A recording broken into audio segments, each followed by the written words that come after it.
जैसा कि हम सभी जानते हैं, कल से चारधाम यात्रा का आगाज होने जा रहा है। लाखों की संख्या में श्रद्धालुओं का यहां पर आने का सिलसिला शुरू हो गया है। यहां पर तैयारियां कैसी हैं और चारधाम यात्रा का किस प्रकार का फल, किस प्रकार का फायदा हम सबके जीवन में मिल सकता है, वो सब एक एक करके आपको बताएंगे। हमारे साथ खास मेहमान भी जुड़ेंगे। नमस्कार, मैं हूं आपके साथ अदिति। तो बता दें आपको, हिमालय के आंगन में भगवान शिव का बसेरा माना जाता है। कल जब केदारनाथ धाम के कपाट खुल जाएंगे तब भक्त फिर से अपने आराध्य के दर्शन कर पाएंगे। केदारनाथ मंदिर में शिव अन्य ज्योतिर्लिंगों की तरह लिंग रूप में नहीं विराजे, बल्कि उन्होंने अपने प्रिय हिमालय के शिखर शाही नैसर्गिक और परम निराकार रूप धरा है। आज गौरीकुंड से पैदल चलकर बाबा की चल विग्रह डोली केदारनाथ मंदिर परिसर में प्रवेश कर जाएगी और महादेव के जयकारों से घाटी गूंजने लगेगी। फिर अगले 6 माह तक भक्तों का तांता दर्शनों के लिए लगा रहेगा। इससे पहले 6 मई को ओमकारेश्वर मंदिर से बाबा की डोली निकली तो भक्तों ने दिल खोलकर स्वागत किया। गुप्तकाशी, फाटा और गौरीकुंड जैसे पड़ावों पे बाबा का फूलों से भव्य दिव्य स्वागत हुआ। बाबा की चल विग्रह डोली की एक झलक पाने के लिए भक्त बेताब दिखाई दिए। अब सभी को कल की सुबह का इंतजार है। सूरज की पहली किरण के साथ केदारनाथ मंदिर के कपाट खुल जाएंगे, विधिवत पूजा होगी और फिर श्रद्धालु अपने आराध्य के दर्शन कर पाएंगे।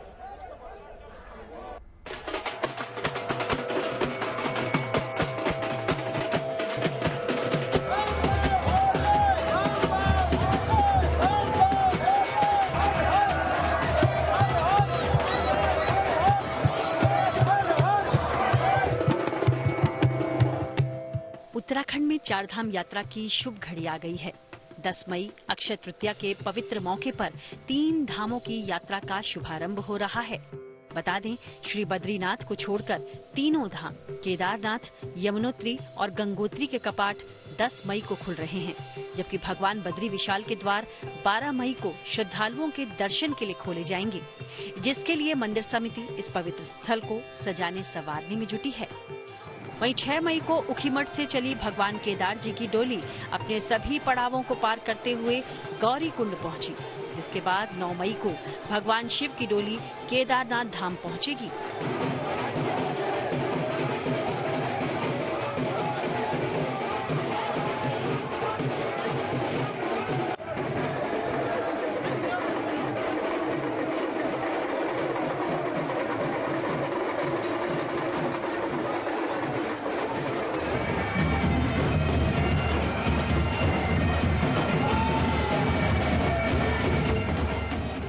इससे पहले जहां जहां से बाबा केदार की डोली होकर गुजरी, वहां गढ़वाल राइफल के बैंड की ये लोक धुन उत्तराखंड की पुरातन परंपरा को दर्शा रही थी। इस दौरान बाबा केदार के जयकारे लगाते आस्थावान लोग पूरे उत्साह और जोश से भरे दिखे।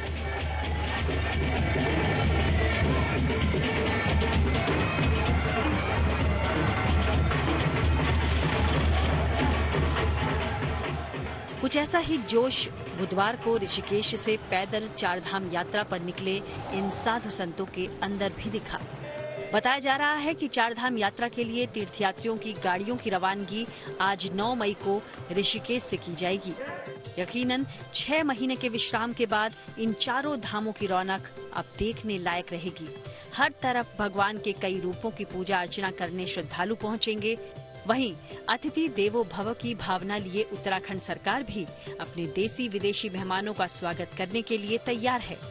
रुद्रप्रयाग से प्रवीण सेमवाल, चमोली से कमल नयन सिलोड़ी और उत्तरकाशी से ओंकार बहुगुणा के साथ bureau report, good news today.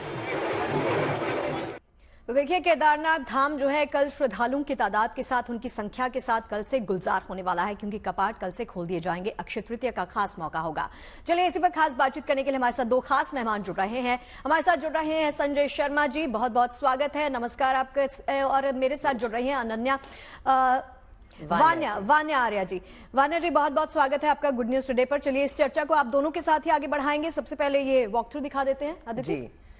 तो अब बता दें हमारे दर्शकों को। देखिए, ये चारधाम यात्रा पर चल रहे भोले के भक्तों में उत्साह देखा जा सकता है। केदारनाथ धाम की राह में मौसम भी बार बार बदल रहा है, लेकिन इसके बावजूद श्रद्धालुओं के जोश में कोई कमी दिखाई नहीं दे रही। हमारी सहयोगी गुंजन दीक्षित भी चारधाम यात्रा में शामिल हैं। उन्होंने गौरीकुंड से केदारनाथ धाम की राह पर कुछ भक्तों से बातचीत भी की है। सुनिए जरा।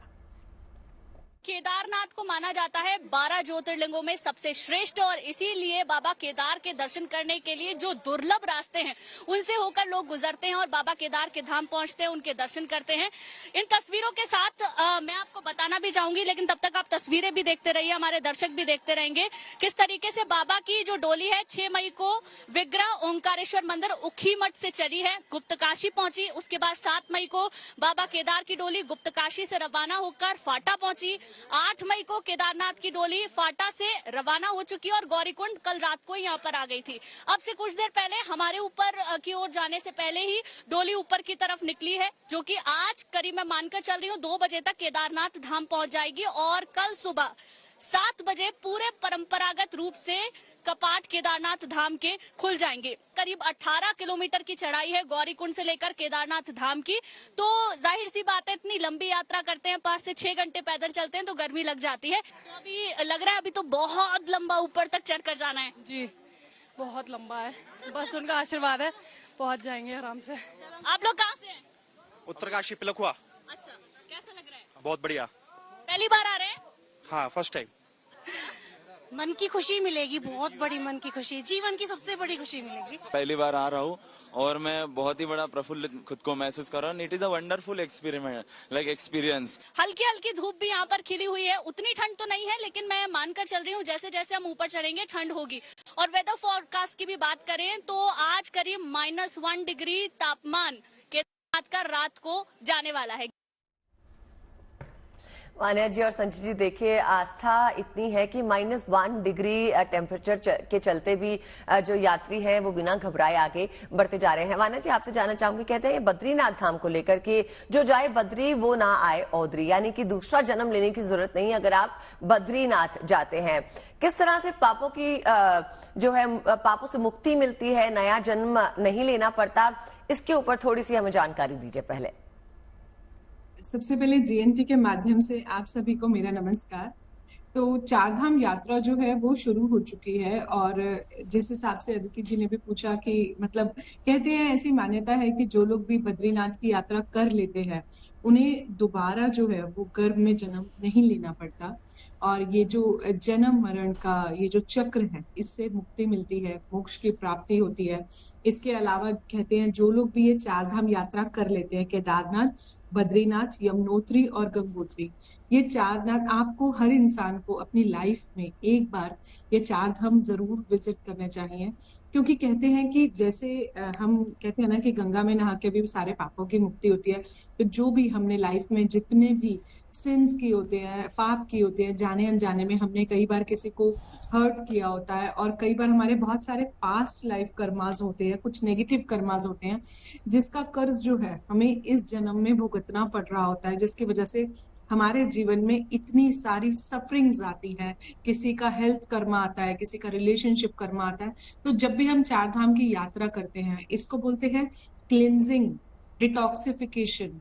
तो ये कहीं ना कहीं हम अपनी सोल की करते हैं, हम अपनी सोल को क्लेंस करते हैं, हम अपनी सोल को डिटॉक्सिफाई करते हैं और बहुत सारी जो बाधाएं, जो अड़चने जो हमारे जीवन में इस लाइफ में आ रही होती हैं वो सारी भी जो है क्लियर हो जाती है। तो हर किसी को ये यात्राएं चारधाम की जरूर करनी चाहिए। बाबा बद्रीनाथ के जो है आशीर्वाद जरूर लेना चाहिए, गंगोत्री का माँ गंगा का आशीर्वाद जरूर लेना चाहिए, माँ यमुनोत्री का आशीर्वाद जरूर लेना चाहिए, केदारनाथ में जाके वहां का मतलब भगवान शिव का जो है आशीर्वाद जो है आपको जीवन में जरूर लेना चाहिए।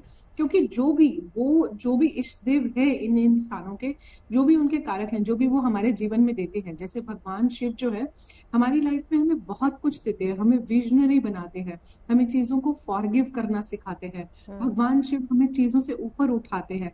तो ये सब चीजें जो है हमारी लाइफ में हमारे सारे पाप को क्लियर करना, जो गलतियां हुई हैं, किसी को हमने चोट पहुंचाई है, हर्ट करा है, हम किसी चीज से बाहर नहीं आ रहे हैं, कोई पास्ट लाइफ हमें बार बार तंग करती है, कोई नेगेटिव थॉट बार बार, हम बीमार रहते हैं। कुछ घरों में देखा होगा आपने कि बहुत लोग बीमार होते हैं, कहीं कुछ पितृ आगाज होते हैं, बहुत सारी चीजें हैं। तो जब आप ये सब यात्राएं करते हैं तो कहते हैं कि आपकी लाइफ की बहुत ज्यादा क्लियरिंग होती है। आपको बार बार धरती पर अलग अलग योनियों में जन्म नहीं लेना पड़ता है जन्म, और जो है आपको किसी के भी गर्भ में नहीं आना पड़ता। इसका ये मतलब है कि आप ह्यूमन लाइफ में आते ही नहीं हो, आपको मोक्ष की प्राप्ति हो जाती है, आपको सेल्वेशन की प्राप्ति हो जाती है जीवन में, और जो है आप ईश्वर की शरण में चले जाते। जी बहुत बढ़िया। वान्या जी, एक बात जो आपने कही है ना, जो मुझे छू गई, वो ये कि खुद को क्लेंस करने की ये प्रक्रिया है। आप तमाम चक्र में जो फंसे हुए हैं उससे निकलने का एक जरिया है जब आप चारधाम यात्रा पर जाते हैं। संजय जी के पास आना चाहूंगी। संजय जी, सबसे पहले तो सरल शब्दों में मैं अपने दर्शकों के लिए और हमारे लिए समझना चाहूंगी कि चारधाम यात्रा का अर्थ क्या है। दूसरा सवाल इसी के साथ जुड़ा हुआ कि अक्षय तृतीया के मौके पर मंदिर के कपाट कल खोल दिए जाएंगे, इसका अर्थ क्या है, इसका हमारे जीवन पर किस प्रकार का प्रभाव पड़ेगा, ये समझाइए जरा। जी जी जी, बहुत सुंदर प्रश्न किया। सबसे पहले जीएनटी के सभी दर्शकों को नमस्कार, और आप सबको भी जो इस प्रोग्राम को देख रहे हैं। कहते हैं कि चार धाम हमारे जीवन के लिए बड़ा ही महत्वपूर्ण है, क्योंकि गंगोत्री, यमुनोत्री, केदारनाथ, बद्रीनाथ, ये हमारे जो है चार धाम हैं। मन और आत्मा और बंधन से मुक्ति के लिए इन धामों की हम यात्रा करते हैं। जीवन के अंदर मोक्ष की प्राप्ति के लिए, जीवन को स्वतंत्र बनाने की भावना से, कहते हैं कि भगवान शंकर जो है केदारनाथ में आकर के विश्राम करते हैं, आराम करते हैं। बद्रीनाथ जो है सृष्टि का 8वां वैकुंठ धाम माना गया है, और केदारनाथ में जो 2 घाटियां हैं, नर और नारायण, और 24 अवतारों की ये तपोभूमि है। और जो तपोभूमि होती है वहां पर भगवान भी तप करते हैं, शयन करते हैं। जहाँ शांति होती है वहीं शयन होता है। तो बद्रीनाथ, केदारनाथ, गंगोत्री, यमुनोत्री, ये हमारे जीवन को पुण्य प्रदान करने वाले हैं। कहते हैं कि साक्षात भगवान का घर है जो है बद्रीनाथ धाम, जो है केदारनाथ धाम जो है, और वो एक ऐसी तपोभूमि है उत्तराखंड, जहां पर अगर जब व्यक्ति चला जाता है उस तपोभूमि के अंदर, तो उसकी आत्मा जो है बिल्कुल शांत हो जाती है, मन की स्थिति जो है बदल जाती है। शास्त्रों में कहा गया है कि काम, क्रोध, मद और लोभ, इन सब चीजों को जो है व्यक्ति भूल जाता है, और जब आप प्रभु की शरण में चले जाते हैं तो आपका मन और आत्मा एकदम पवित्र हो जाती है, और व्यक्ति मोक्ष की प्राप्ति के लिए जीवन भर भटकता रहता है। परंतु मोक्ष की प्राप्ति तभी हो सकती है जब आप परमात्मा के समीप पहुंचे और चारों धामों की यात्रा कर लें, क्योंकि भगवान शिव को संहारक भी माना गया है। और गंगा जी का जो जल है, उद्गमन है, वो गंगोत्री, और यमुना जी का जो उद्गम है यमुनोत्री। तो दोनों जो पवित्र नदियां मानी गई हैं, उनमें कहते हैं कि बैकुंठ धाम की प्राप्ति के लिए आपको मालूम होगा कि आप देखें कि गंगा जी को लाने के लिए कितना अथक प्रयास किया गया। जब उनको श्रापित लग गया था उनके देवताओं के द्वारा, तो गंगोत्री और यमुनोत्री हमारे जीवन के लिए, भागीरथ जी ने जो गंगोत्री को जो पृथ्वी पर लाए, इतना तप करके अपने पूर्वजों को पुण्य प्राप्त कराने के लिए, बैकुंठ धाम पहुंचाने के लिए। तो ये क्या है कि गंगा का जल और यमुना का जल हमारे जीवन को आनंद देने वाला है, और ये पवित्र धाम से हमें मोक्ष की प्राप्ति होती है। और आपने बड़ा सुंदर प्रश्न किया अक्षय तृतीया के। अक्षय का जो अर्थ भी होता है जिसका कभी भी क्षय न हो। अक्षय पात्र कहते हैं कि जो हमें दान करना चाहिए, और आखा तीज कहते हैं ये ऐसा दिन है, इस दिन जो तृतीया आती है बैसाख शुक्ल पक्ष में, हमारे पौराणिक ग्रंथों के अनुसार इस दिन को कोई भी शुभ कार्य अगर आप करते हैं तो उसका कभी भी जो है क्षय नहीं होता।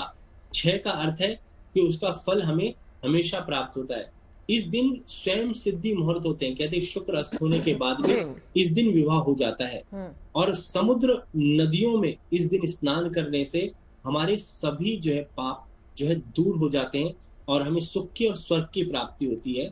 तो सर्वत्र शुक्ल पुष्पाणि प्रष्टानि सदाचने दान काले च सर्वत्र, ये मंत्रम मते मुदिरेत। तो ये मंत्र जो है ये भी यही बताता है कि हमें स्वर्ग की प्राप्ति के लिए चलिए अक्षय तृतीया के बारे में और विस्तार से बातचीत करेंगे और समझेंगे। संजय जी माफ कीजिएगा, रोकना चाहूंगी, एक रिपोर्ट दिखा देते हैं जरा दर्शकों को। चारधाम यात्रा की बात कर रहे हैं तो चारधाम यात्रा के लिए ऋषिकेश में ऑफलाइन रजिस्ट्रेशन शुरू हो गए हैं। पहले दिन यात्रियों की अच्छी खासी संख्या रजिस्ट्रेशन काउंटर पर देखी गई, तो वहीं आज सीएम पुष्कर सिंह धामी भी तीर्थ यात्रियों के पहले जत्थे को चारधाम यात्रा में शामिल होने के लिए ऋषिकेश से रवाना करेंगे।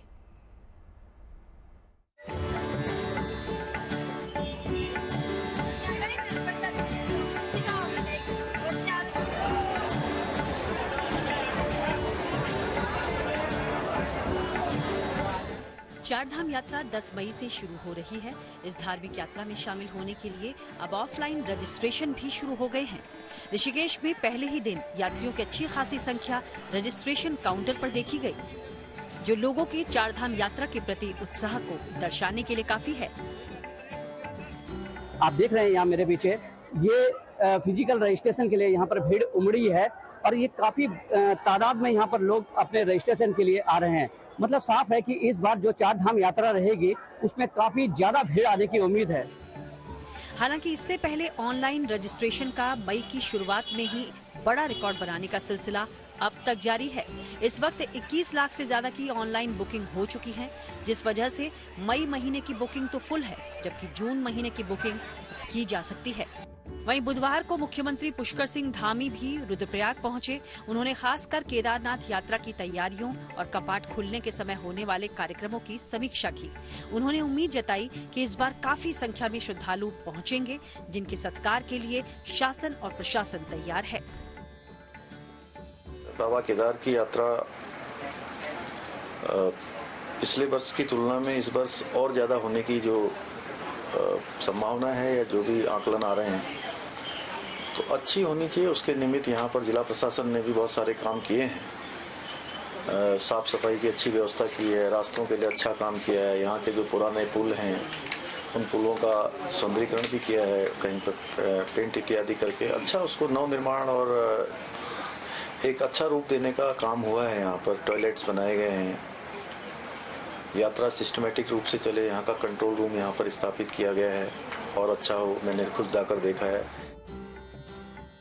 आपको बता दें कि पिछले साल 2023 में चारधाम यात्रा के दौरान लगभग 56 लाख से ज्यादा श्रद्धालुओं ने दर्शन किए थे, जिसमें से केदारनाथ धाम में सबसे ज्यादा 19,61,000 श्रद्धालु पहुंचे थे। वैसे इस बार 21 लाख से ज्यादा की ऑनलाइन बुकिंग हो चुकी है, जो रिकॉर्ड का नित नया आंकड़ा बना रही है। वैसे तो हर साल चारधाम यात्रा के लिए भक्तों का उत्साह देखने लायक होता है, लेकिन इस साल उम्मीद की जा रही है कि यात्रा के दौरान नए रिकॉर्ड बनेंगे। यानी अब की बार चारधाम यात्रा का जोश अपार रहने की पूरी संभावना है। ऋषिकेश से प्रमोद नौटियाल और रुद्रप्रयाग से प्रवीण सेमवाल के साथ bureau report, good news today.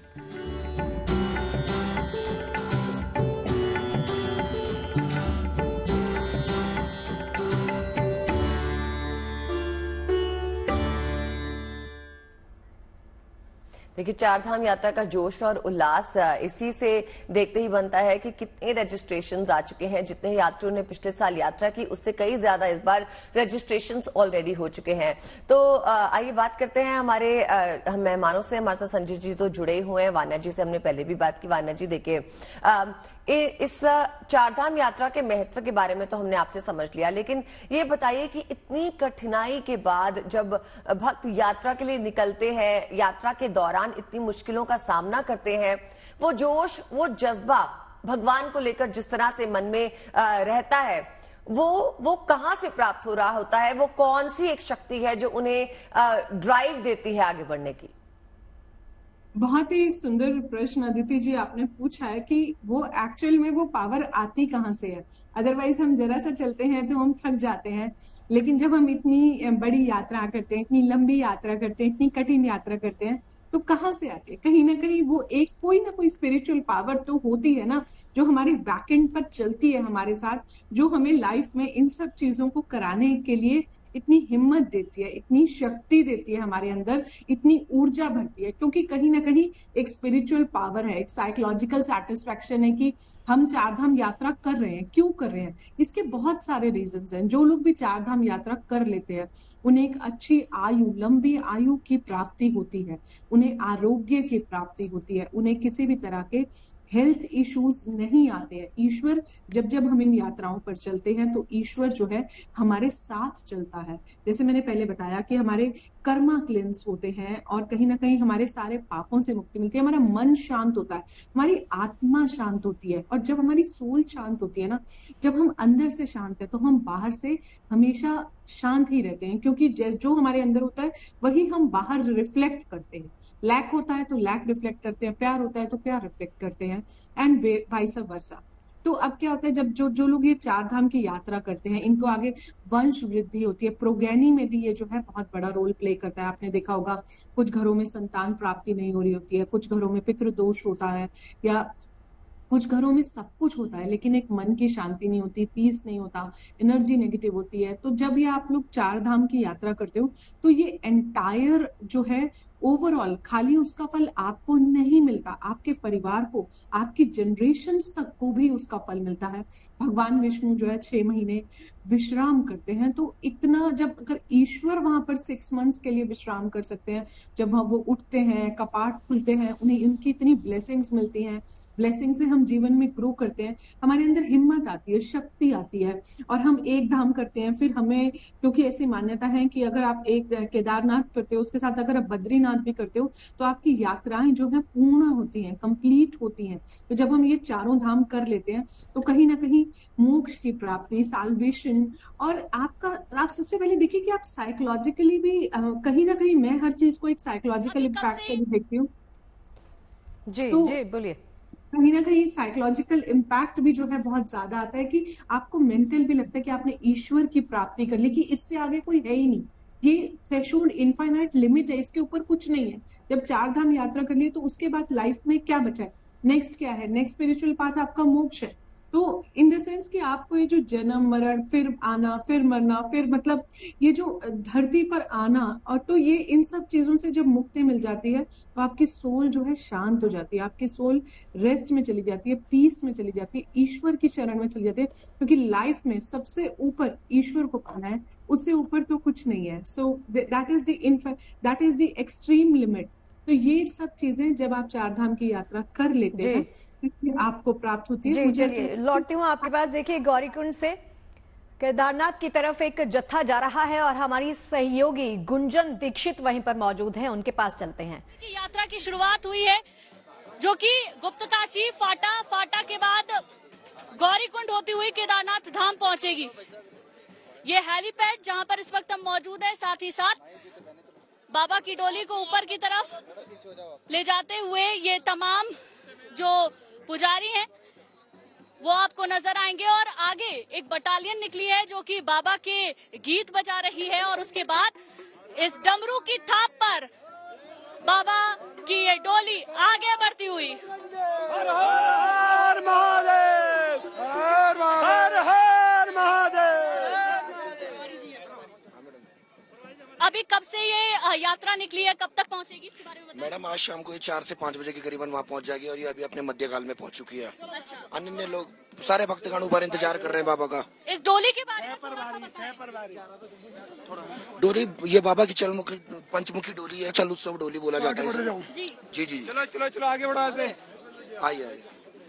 तो देखिए पंचमुखी डोली इसको बोला जाता है। बाबा केदार की ये डोली अब आगे की तरफ बढ़ रही है, और जैसा कि उन्होंने बताया कि आधा रास्ता इस डोली ने तय कर लिया है। उस डोली के साथ बहुत सारे श्रद्धालु हैं जो ऊपर की तरफ जा रहे हैं, केदारनाथ की यात्रा कर रहे हैं। कुछ लोग पैदल जा रहे हैं, कुछ घोड़े खच्चर का सहारा ले रहे हैं, कुछ ये श्रद्धालु हैं, इनसे भी मैं बात करने की कोशिश करूंगी। कहाँ से आप लोग? मैं राजस्थान बीकानेर। कैसा लग रहा है? बहुत ही अच्छा। बाबा की डोली के साथ ही चल रहे हैं? बाबा की डोली के साथ उकी मठ से चल रहे हैं। आप कहाँ से हैं? हम बिहार से हैं, बिहार मोतिहारी से। कैसा लग रहा है? बहुत अच्छा लग रहा है। पहली बार आ रहे हैं? नहीं, ये मेरी सेकंड टाइम है। मैडम मोदी नगर गाजियाबाद से हैं और पिछले काफी सालों से आ रहे हैं, 2011 से आ रहे हैं। आपदा आई थी, उस दौरान बंद रहा था 2013-14, 15 से चालू हुई फिर दोबारा यात्रा। तो बहुत अच्छी यात्रा है और सभी लोग बहुत हर्षोल्लास के साथ इसको मनाते हुए आगे चल रहे हैं। देखिए सब यहाँ पर युवा हैं, एक जयकारा तो बाबा का लगाएंगे सब लोग। जयकारा वीर बजरंगे, जयकारा वीर बजरंगे। तो देखिए ये बाबा केदार की आस्था है और डोली आगे बढ़ चुकी है। उम्मीद करते हैं कि अब से 2 से 3 घंटे के बाद डोली पहुंच जाएगी, लेकिन इस पंचमुखी डोली के साथ बहुत सारे श्रद्धालु चल रहे हैं और इंतजार कर रहे हैं सुबह कल 7 बजे का, जब बाबा के कपाट खुलेंगे और दर्शन कर पाएंगे। कैमरामैन अभिषेक के साथ Gunjan Dikshit, good news today.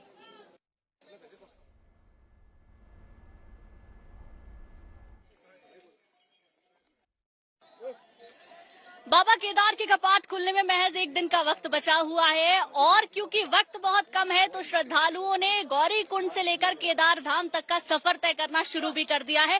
इस वक्त बीच के रास्ते में हम मौजूद हैं, आधा सफर हम भी तय कर चुके हैं। आप देख सकते हैं यहाँ पर अब से कुछ देर पहले बाबा की डोली आई थी, यहाँ पूजा पाठ हुआ और उसके बाद प्रसाद को बांटा गया। ये पूरा रास्ता ट्रैक का रास्ता है जहां से होकर श्रद्धालु पहुंच रहे हैं। कुछ लोग घोड़े खच्चर से जा रहे हैं, कुछ लोग पैदल ही यात्रा कर रहे हैं और ये है बाबा केदार के दर तक जाने का पूरा रास्ता। हर तरफ पहाड़ आपको नजर आएंगे और इन दुर्गम रास्तों से होते हुए ये श्रद्धालु आगे की तरफ बढ़ रहे हैं। मैं लोगों से भी बात करने की कोशिश करूंगी कि कैसा महसूस कर रहे हैं। पहली बार आए हैं? नहीं, मैं यहीं का हूँ और मैं कम से कम 8-9 बार आ चुका हूँ। 8-9 बार? हाँ जी, 8-9 बार। पैदल यात्रा कर रहे हैं? हाँ जी, पैदल यात्रा कर रहे हैं। मुझे बहुत अच्छा लग रहा है। जब भी बाबा के धाम आते हैं ऐसा लगता है कि सारी थकान मिट गई होगी, एक नई ऊर्जा सबके मन में आती है। बहुत सारे लोग चल रहे हैं, किसी के पाँव नहीं है, कोई एक पाँव से चल रहा है, डंडी से चल रहा है, तो उनको देख के लगता है कि हम तो बहुत सक्षम है, हम क्यों नहीं आ सकते जब वो आ सकते हैं। तो आप लोग कहाँ से हैं? मैं हूँ अलीगढ़ उत्तर प्रदेश से। मैम कैसा लग रहा है? बहुत अच्छा लग रहा है और हम डोली बहुत अच्छा लग रहा है। हम डोली के साथ साथ पैदल पैदल चलते आ रहे हैं बाबा के धाम के लिए। अच्छा। हाँ जी। पहली बार आ रहे हैं? नहीं, मैं चौथी बार आ रहा हूँ। आप लोग कहाँ से हैं? जी, मैं दिल्ली से हूँ और डोली के साथ ही मैं सफर कर रहा हूँ और बिल्कुल भी फील नहीं हो रहा कि हम चढ़ाई पे चढ़ रहे हैं। ऐसा लग रहा है समतल एरिया में 9 बार आया है और बहुत ही मजा आ रहा है और फर्स्ट टाइम है ये मेरा। बहुत ही एपिक मजा, बहुत ज्यादा खूबसूरत, बहुत वादिया खूबसूरत। और ये छोटा बच्चा भी मुझे दिख रहा है।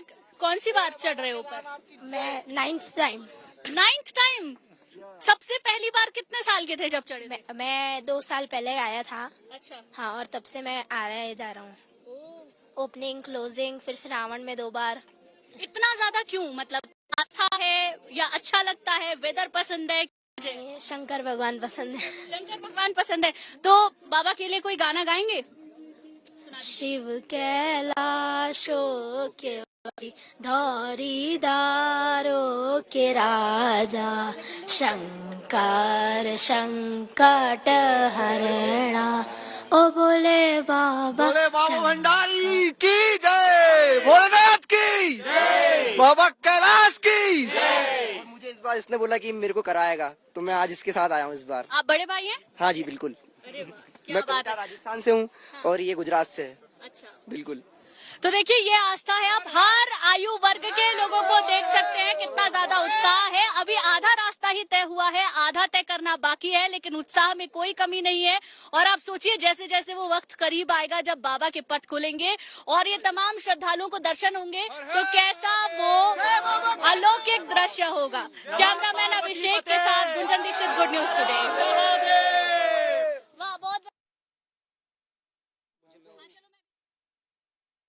तो कहते हैं ना कि भगवान को हम नहीं चुनते, भगवान हमें चुनते हैं। और ये गुंजन ने जो 9 साल के बच्चे से जिस बच्चे से बात की, वो 9 बार इस यात्रा पे आ चुका है और अपने बड़े भाई को इस बार खुद साथ लेकर आया।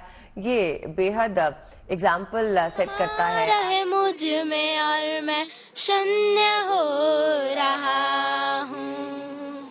ओम नमः शिवाय, ओम नमः शिवाय। रोग को क्रोध को, रोग को क्रोध को मैं भस्म कर रहा हूँ। शिव समा रहे मुझ में और मैं शून्य हो रहा हूँ। Thank you. जो ध्यान में एक शून्यता होती है वो शून्यता यहाँ पर हर कोई महसूस कर रहा है, इसीलिए जुबान पर बस यही बात है, शिव समा रहे हैं मुझ में और मैं शून्य हो रहा हूँ, धन्य हो रहा हूँ।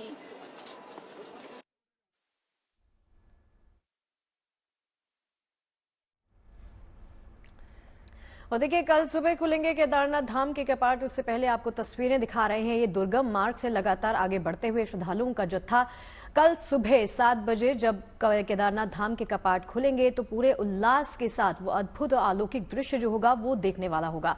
इन विहंगम दृश्यों को आप भी हमारे गुड न्यूज टुडे के स्क्रीन के माध्यम से इनके दर्शन कर सकते हैं।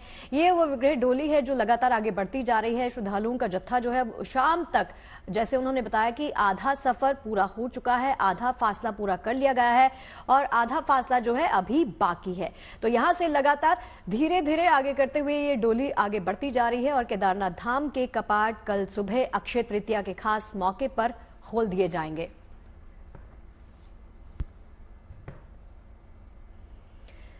और देखिए, केदारनाथ मंदिर, गंगोत्री और यमुनोत्री धाम के कपाट अक्षय तृतीया के दिन ही खोले जाते हैं और चार धाम यात्रा का शुभारंभ भी अक्षय तृतीया के पावन पर्व के दिन होने की परंपरा है।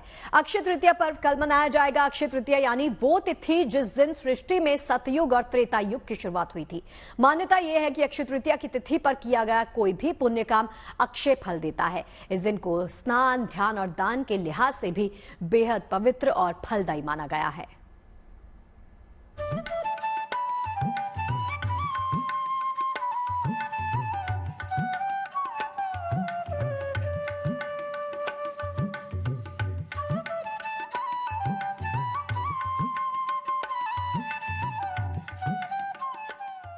वो शुभ घड़ी, वो शुभ मुहूर्त और वो शुभ तिथि आ गई, जिसका इंतजार हर किसी को बड़ी बेसब्री से रहता है।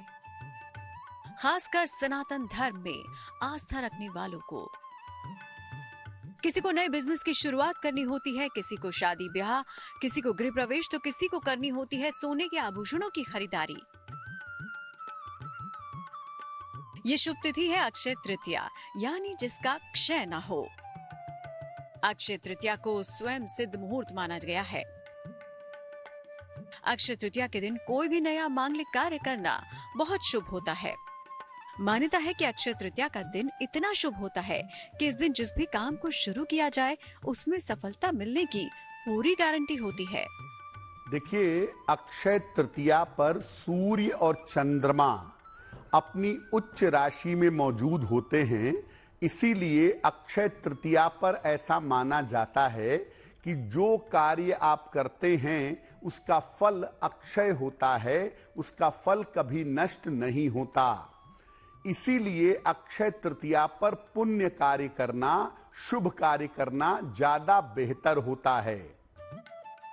इस साल अक्षय तृतीया का त्योहार 10 मई यानी शुक्रवार को सुबह 4:17 से शुरू होगा और समापन 11 मई को सुबह 2:50 पर होगा। उदया तिथि के चलते अक्षय तृतीया 10 मई को मनाई जाएगी। इस दिन लोग पवित्र नदियों और सरोवरों में आस्था की डुबकी लगाते हैं और फिर माँ लक्ष्मी के साथ भगवान विष्णु की पूजा करते हैं।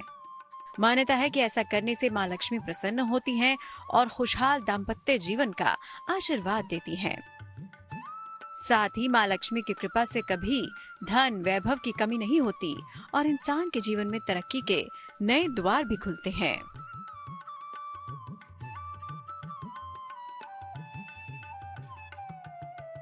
अक्षय तृतीया पर पूजा पाठ के साथ साथ दान पुण्य का भी खास महत्व है। ऐसा माना जाता है कि इस दिन किया गया दान कई गुना ज्यादा अच्छा फल देने वाला होता है। ये दान न केवल समस्त मनोकामनाओं की पूर्ति करता है, बल्कि इसका फल भक्तों को कई जन्मों तक मिलता है। अक्षय तृतीया पर आप कीमती वस्तुओं की खरीदारी कर सकते हैं ताकि धन अक्षय बना रहे। अक्षय तृतीया पर निर्धनों को दान जरूर करना चाहिए, अन्न का, वस्त्र का, जल का, कीमती धातुओं का, ताकि दान का पुण्य अक्षय बना रहे। इतना ही नहीं, अक्षय तृतीया का धार्मिक रूप से बड़ा महत्व भी है। इसे लेकर कई मान्यताएं हैं। पौराणिक कथाओं के मुताबिक वैशाख मास की शुक्ल तृतीया को ब्रह्मदेव के पुत्र अक्षय कुमार की उत्पत्ति हुई थी, इसीलिए इस तिथि को अक्षय तृतीया कहते हैं। सनातन धर्म में महाभारत को 5वें वेद के रूप में माना जाता है। महर्षि वेदव्यास ने अक्षय तृतीया के दिन से ही महाभारत लिखना शुरू किया था। महाभारत में ही श्रीमद् भागवत गीता समाहित है और अक्षय तृतीया के दिन गीता के 18वें अध्याय का पाठ करना शुभ माना जाता है। वहीं पौराणिक कथाओं के मुताबिक अक्षय तृतीया के दिन ही स्वर्ग से पृथ्वी पर मां गंगा अवतरित हुई थी। मान्यता के अनुसार अक्षय तृतीया पर गंगा में स्नान करने से सारे पाप नष्ट हो जाते हैं और अक्षय तृतीया के शुभ तिथि पर पांडवों के सबसे बड़े भाई युधिष्ठिर को अक्षय पात्र की प्राप्ति भी हुई थी। इसकी खासियत ये थी कि इसमें कभी अन्न खत्म नहीं होता था। माता अन्नपूर्णा का जन्म भी इसी दिन माना जाता है, इसीलिए इस दिन भंडारे कर गरीबों को खाना खिलाने का विधान है।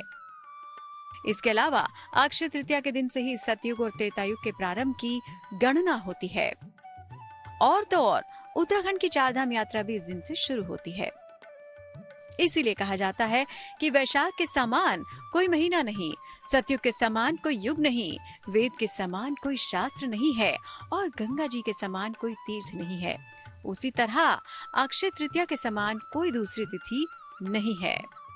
Bureau report, good news today. रुक करते हैं संजय जी का और वान्या जी का। संजय जी, देखिए, कहा जाता है कि चारधाम अपने आप में बहुत महत्वपूर्ण यात्रा है, लेकिन सबसे पहले आप ये बताइए कम शब्दों में कि चारधाम में सबसे अहम धाम कौन सा है और किस तरह से यात्रा शुरू करनी चाहिए? जी, बहुत बढ़िया प्रश्न किया है आपने। देखो, सबसे पहले जो है केदारनाथ करनी चाहिए, फिर गंगोत्री, यमुनोत्री और फिर बद्रीनाथ की यात्रा करनी चाहिए। और सबसे जो महत्वपूर्ण है बद्रीनाथ धाम ही है, और जहाँ पुण्य की प्राप्ति हमें होती है, केदारनाथ धाम में भी प्राप्ति होती है। और कहते हैं कि आपको जीवन में अगर शांति चाहिए, मोक्ष चाहिए, और मोक्ष की प्राप्ति अगर आप चाहते हैं, मन की स्थिति, कहते हैं आत्मा जो है तृप्त हो जाती है वहां जाकर के। और कहते हैं कि आत्मा को भी ये लगता है जो हमारे शरीर के अंदर है कि मेरी जो जीवन की यात्रा है वो कंप्लीट हो गई है। तो ये एक बड़ा महत्वपूर्ण दिन है जिस दिन से यात्रा प्रारंभ होती है, अक्षय तृतीया। क्योंकि अक्षय तृतीया को जो शास्त्रों में माना गया है 41 घटी और 21 पल की जो है ये समय चलिए, रहता वक्त की थोड़ी सी कमी है संजय जी। बहुत बहुत शुक्रिया संजय जी और वान्या जी, आप दोनों का ही हमारे साथ जुड़ने के लिए। और चलिए, हमारी इस खास पेशकश में फिलहाल के लिए इतना ही। हम दोनों को इजाजत दीजिए, लेकिन बाकी खबरें देश और दुनिया की जारी हैं। आप देखते रहिए गुड न्यूज टुडे। नमस्कार।